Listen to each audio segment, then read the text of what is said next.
J'en appelle à un sursaut d'honneur et de responsabilité.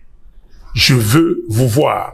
72 heures après sa demande publique et la réponse du chef de l'État, la rencontre tant souhaitée a eu lieu ce jeudi au Palais de la Nation. Visiblement détendu, crâne bien rasé et tiré à 4 épingles, l'ancien candidat à la présidentielle 2023, Martin Fayoulou, a monté les marches les unes après les autres du Palais de la Nation jusque dans la mythique salle des ambassadeurs. Le président de la République. C'est par ces chaudes accolades que le chef de l'État a ouvert son entretien à cœur ouvert selon ses propres termes avec son hôte. Pour cette rencontre, les leaders délécidés et coordonnateurs de la Mouka étaient accompagnés de son premier cercle, à savoir Devos Kitoko, Prince Epenge, Alex Ndende et Chantal Moboni.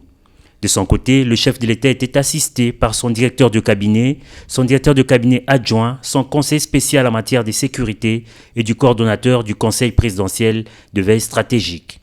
À l'issue de près de 2 heures d'échange, le patron délécidé a répondu aux questions de la presse en annonçant sa solution face à la menace de balkanisation. Nous n'avons pas 36 solutions. Nous devons créer un camp de la patrie. Donc les gens qui luttent pour leur pays. Et donc pour cela, avec toutes ces crises que nous avons, crise sécuritaire, crise sociale, crise politique, la solution c'est un dialogue. Donc je lui ai demandé de tout faire pour rencontrer les évêques de la Cinco et les pasteurs de l'ECC pour discuter afin de voir ce pacte social qu'il propose, comment est-ce que nous pouvons le mettre en avant.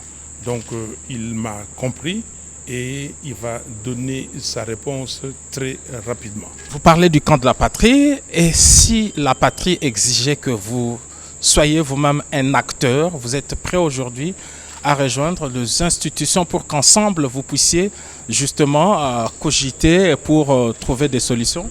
Ce point-là n'a pas fait l'objet de nos discussions. C'est depuis la rencontre de l'opposition à Genève en 2018 que les deux personnalités avaient rompu leur collaboration. Depuis lors, le chef de file délécidé est devenu un farouche opposant au président Félix Tshisekedi.